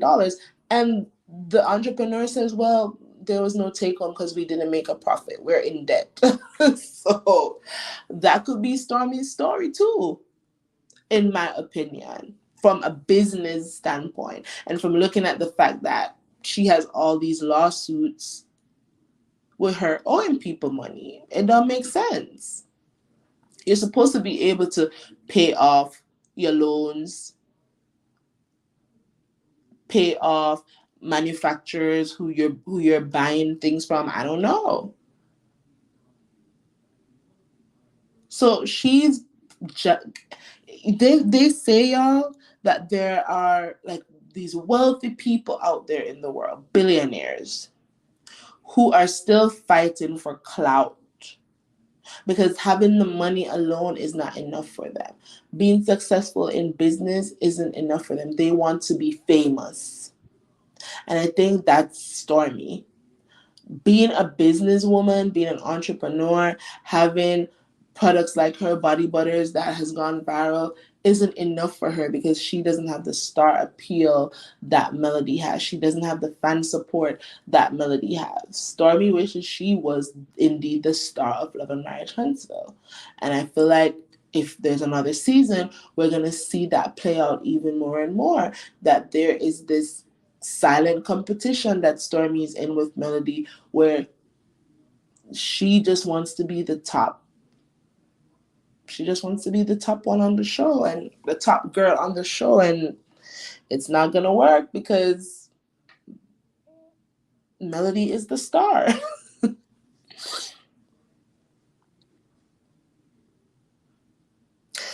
And that's what I say too. I brought up the Shark Tank reference. The Shark Tank reference. It's probably going to her creditors. That's what I think. All right, y'all. Finally, because I've been talking. I can ramble. I'm sorry. I ramble a lot. It's just how my brain works. So many thoughts going through my mind, and as they come up, I have to like blurt them out. See, I'm doing it again. So let's talk about I need this to loop. Ooh. Let's talk about the Dustin, Ross, and Marsau interview, where Marsau decided that he was going to blame the mellometers for Martel's predicament. See, at first Marsau was on the right road. He was on the right road.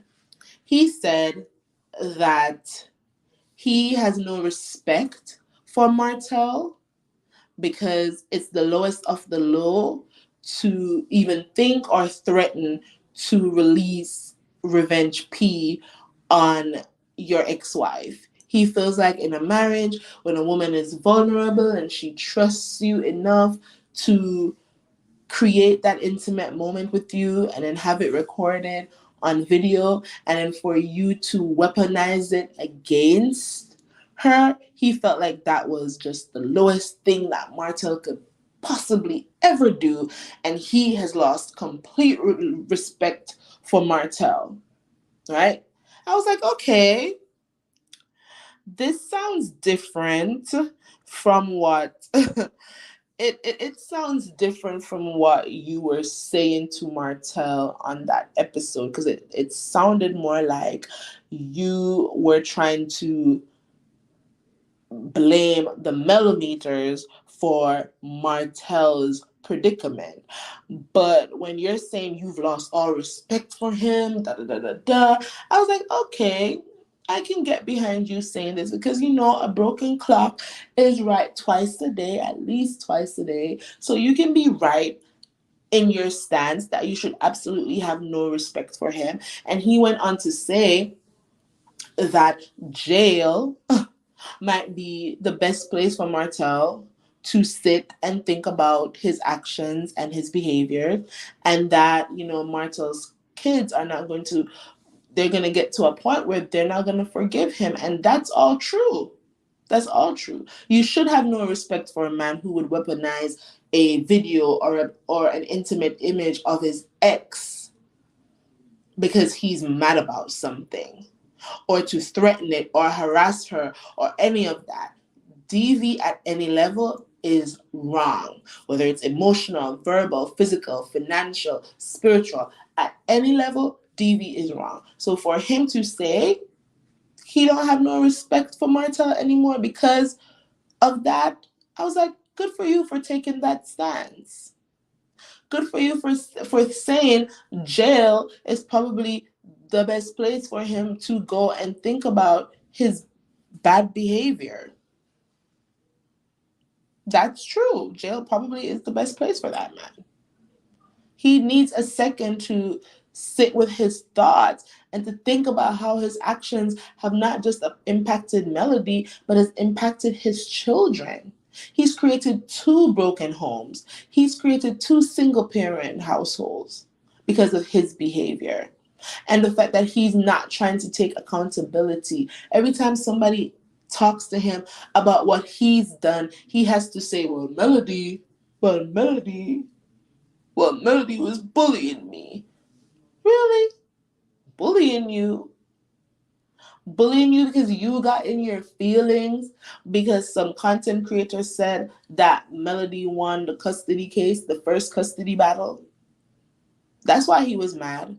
Because content creators had prematurely put it out there that Melody won the custody case and that she had full custody of the children, right? So he was so upset that he decided for an entire weekend he was going to be on his Instagram live talking mad-ish about Melody. She hadn't said anything. She hadn't said anything about him. Content creators were doing content, what they are being paid on YouTube to do, putting out content. Probably somebody screen recorded, sending him the link, and he got mad. Because he feels like a lot of other bloggers that Melody's in the pockets of some of these bloggers, while Melody is really just minding her business. People are just reporting the news as they see fit, and she has no hand in it. So he got mad about that. And then he went on a whole rampage from Saturday to Sunday. And one of the things he did was share a recording of his eldest daughter talking about the real life stuff that her mom has been explaining to her. Talking about, how sometimes a man will cheat and that you should not accept that kind of behavior. And she's asking her kids about their mental state and stuff like that. And he decided he was going to put that on blast. And he was going to talk and talk and talk about how he was mad that his son had on a silver chain and stuff like that, and how because the son had that on, Melody wasn't a good mom. And this 20-something babysitters conversation and all this stuff about Melody's brother and him not wanting Melody's brother to babysit these kids. And when enough was enough, became enough when he posted that audio of his daughter talking. Melody came out swinging. And when she came out swinging, he was like, oh, stop talking. Stop talking. You don't have a right to defend yourself. Let me talk. That's what he did. And because she kept putting the facts out there, putting the facts out there, putting the facts out there, after he was on a whole weekend long rampage, he texted her like, if you don't stop bullying me, this is what I'm going to put out there. And I don't care if it ends me. That's what he did. That's accurate context right there. That is chronological order of the events as they occurred on that weekend. And so now he is spinning this tale of Melody was bullying me, and she pokes and she pokes and she pokes, and then I respond. And that's not the truth. If the case is that Melody is the reason why bloggers are talking about you, Martell, then you are the reason Ariane keeps talking about Melody. How about that? All the disgusting things that Ariane has sat on her Instagram live and posted to her social media about Melody from 2018 to up to 2 weeks ago, it's because of you. You're the one putting a battery in her back. If Melody is putting a battery in the backs of content creators, then you're definitely putting a battery in Ariane's back. How about that? So for Marsau to say he doesn't agree, he lost all respect for Martell, and that there's nothing he feels like Melody did that would warrant Martell to want to stoop so low. I can respect that, Marsau. I can respect that. But what I cannot respect is after you say that, then in the next breath you say, well, you can understand why Martell has done some of the things that he's done because these he said millimeters. Millimeters. In the next breath, that's what he said. He said he can see why Martell feels like he needs to clap back because these deplorables, these millimeters, in their unhinged behavior, they've pushed him probably to that point. But you're weak if somebody can push you to doing something. Why are you still blaming the millimeters for this man's trash behavior? You should have stuck with, I don't respect what he did. He was wrong, and left it right there. Because since you and your brother wanted to put out this deplorables comment, and somebody decided that they were going to leave a comment under my post this morning talking about how that word deplorables has us in our feelings, and I had to let them know, actually for me it's pure entertainment. It's entertaining to me that the word deplorables actually defines their behavior.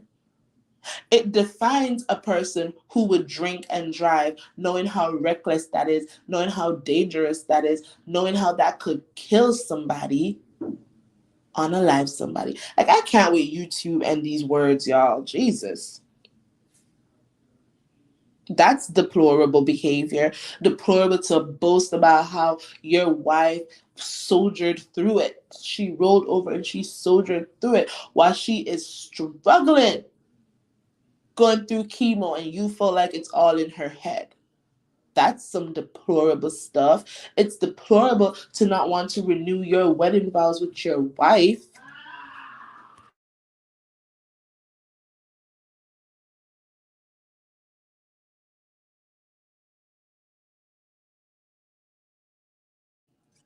Oh Lord, my kid's uncle just walked and surprised them with the loudness. Jesus. But yeah, those are deplorable behaviors, So it's quite entertaining to me that when you put the actual meaning of the word deplorable against some of the actions, words, and behaviors of these men, it absolutely describes them. It doesn't describe me. It doesn't describe any of the other content creators that I follow. It describes them. So I'm glad they put that word out there so that every single time they do something like get arrested for alcohol, driving around impaired,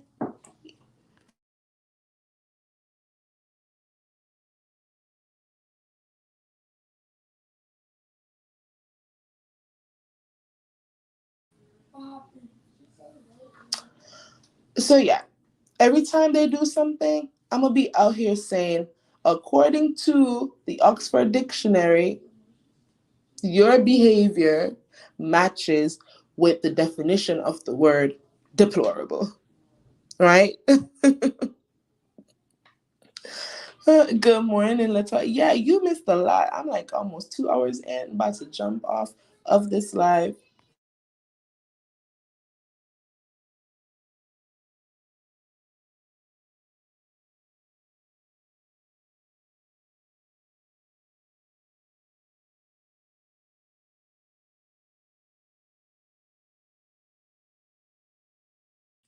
What they're so loud, but I'm happy for them. They haven't seen their uncle in a minute.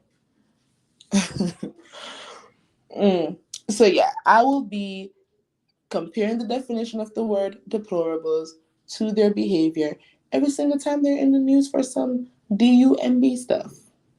That's exactly what I'm going to do since they wanted to put that word deplorables out there. So that's what Marsau said in his interview. In one breath, he said that Martell is responsible for his behavior. In one breath, he said that he has lost the ultimate respect for Martell. In one breath, he said that it's not okay that Martell, made that threat. And in the next breath, he wanted to blame the millimeters for Martell's predicament. Quite on brand, isn't it? Because these people can never just stand their ground when it comes to Martell. It can never be, I've lost respect for Martell, the end. It can never be, Martell is wrong, the end. It always has to be, Martell is wrong, but melody. Martell is wrong, but the millimeters. Martell is wrong, but the fans. That's what it always is. And I wish that there's one person on that cast who will sit in an interview and say, oh, Kimmy too, what Martell did was wrong. It's rabbit holed him and Melody situation into a point of perhaps no return. But, I've said Martell is a nice guy, but no, stand in what you're saying. He is wrong, wrong, wrong. The end. But I don't think anybody's going to do that. Tisha hasn't done a Dustin interview yet. Stormy hasn't done a Dustin interview yet. Marsau, well, when Marsau does his Dustin interview, when Maurice does his Dustin interview, will they talk about this DUI arrest? Will they? Won't they? We'll find out soon enough. Trish and her man, who knows what they're gonna say about Melody. Um, who knows? Who knows if anybody is gonna say, I don't see it for Melody half the time, but I'm gonna stand in as a woman. Martell is wrong. The end. No buts to follow. Any man is going to is Courtney going to be doing an interview and is he going to say Martell is wrong? The end. We'll wait. We'll wait, y'all. So, as my house seemingly has gotten noisier than I expected it to get, and I've been on here for 2 hours, I am going to bid y'all adieu. A quick recap. Everything I covered, if you just got in here, you will have to catch the replay. I talked about Maurice's arrest, Lance Fletcher's arrest. I talked about Destiny's interview with Bossip and another lie that I felt like she told in that interview. And I also talked about Marsau's interview with Dustin on Carlos King's podcast. And y'all remember to go check out Ebony the Best's channel. She has audio of a recent interview that Melody did on a radio station. I don't even remember the name of the radio station. But Ebony has the oh wait, yeah, Ebony, he did say that. He said that male supporters are being activated by Melody. Just a mess. Just a mess. And that we are slow. Millimeters are slow.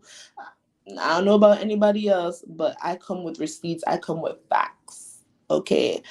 I come articulate every single time. Marsau just feels like he is more intelligent than everybody else. Maybe Tisha falls for how he speaks, but I'm definitely not falling for how he speaks. So there's that. But yeah, y'all, go and listen to Ebony the Best audio that she has on her channel of an interview that Melody did for a Huntsville radio station where Melody dropped some tea about destiny.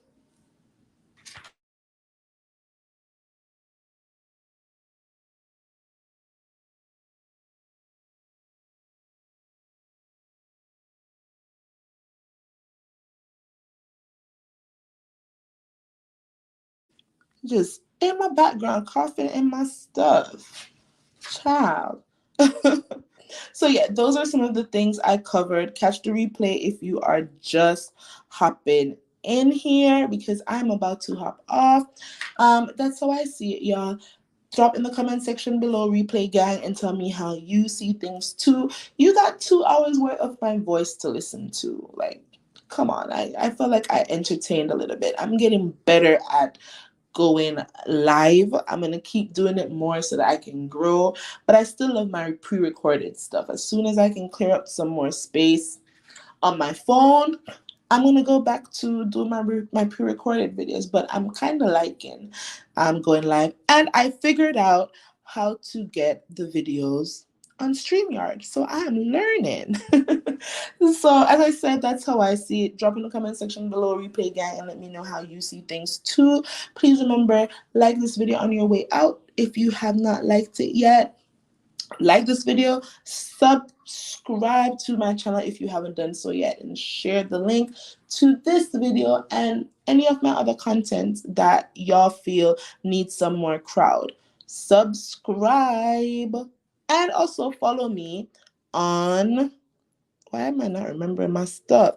Follow me at How I See It on Instagram, Twitter now called X, and on TikTok. And remember, y'all, I have a fundraiser going on right now in support of ending period poverty in Jamaica. You can donate to my Cash App. It's, I should have had that like up here. But anyways, it is the money sign how, the letter Y, CSEE, it. So basically my username, hashtag or money sign, how I see it. Any amount you send, any amount you donate, I'm using every single penny that you donate to help in purchasing pads, rags, soap, all of that. Okay. It could be, you could send me 99 cents. I would go to Dollar Tree, put a little more, change on that and buy a pack of something. If you send me $2, again, I'll go to Dollar Tree because Dollar Tree is like the cheapest place I could go to get pads. But however much you send, I will be using every single dollar to aid in my effort to end period poverty in Jamaica. Period poverty is the lack or the inability to purchase sanitary napkins, the lack of sanitary conveniences when you are, going through your cycle. A lot of girls in Jamaica and in other parts of the world, they miss school because they can't afford pads. Sometimes moms, they have three daughters, four daughters, they can't afford to buy sanitary napkins, a pack of sanitary napkins for all of them. So you have some of these girls missing school because they can't afford pads. They can't afford to be changing pads twice a day, three times a day, like maybe some of us do. So there is an organization in Jamaica called Her Flow, and you can go and follow them right now on Instagram. It's run by Shelly Ann Weeks, Miss Shelly Ann Weeks, and their mission is to make sanitary napkins available for free for young girls in Jamaica who cannot afford sanitary napkins. So I am trying to be a part of their mission. Whatever I buy when I go to Jamaica in December, I will be donating to the Herflow Foundation, so that they can add to their stock of pads that they are donating to these schools in Jamaica. So go follow them on Instagram so that you can see all the work that they've been doing. They have like boxes at some of these schools that they built, and in these boxes are like different types of pads. Whatever these girls use, it's there for them to take, and it's 100% free. I'm sure that that has alleviated some of the stress that some of these moms face when they have to decide between buying pads or food, or buying pads and paying bills, or my daughter not being able to go to school because I can't afford a sanitary napkin. So go support the Herflow Foundation over there on Instagram. Tell them that How I See It sent you. Go learn more about period poverty and help me, because in Jamaica, pads are expensive. And I know that Shelly-Ann, she is trying her best to purchase these sanitary napkins. And as I said, it's expensive. It's not cheap there. It's not cheap here either, but we have more options. As I said, the Dollar Tree, they have like dollar tampons. The tampon brand, they have the Always brand. It's not a lot in the pack. It's not a lot in the pack of pads, but it's enough where it could help somebody. I've gone to the Dollar Tree on my lunch break when I forgot to pack, a sanitary napkin in my bag, and I got like a pack of like five Always, because that's the brand that I use. I use Stay Free sometimes too. But I got like a pack of five in Dollar Tree for $1.25. So imagine if all of you send me $1.25 to my Cash App. There are 29 people here still. And if all of you send me $1.25 to my Cash App, I can go tomorrow, literally, and buy 28 people now. I could go and buy 28 pads at the Dollar Tree. Maybe Stay Free, maybe Always, whichever one they have. I can go and buy that and add it to the stash that I've already begun to purchase. So, as I said, if you want to be a part of this mission, if you donate, you will see that I used your money to buy these pads. You'll see me donating these pads in December. So just donate to my Cash App, cash tag, or the money sign. For those who don't know what cash tag means, money sign, How I See It. All right. So thank y'all for listening. Enjoy the rest of your Sunday. Enjoy your Memorial weekend. Enjoy Memorial Day tomorrow. Some of us don't have work like myself, and I will be relaxing. So thank y'all. And as I always say, walk good. Bye. I gotta get music so when I'm ending my live, I can, because I love trending at some point song, taking all your time, taking all your time. And I like Ebony the Best song when her intro, the coffee intro and her outro too. So I need to get me a song too, child. But anyways, bye y'all.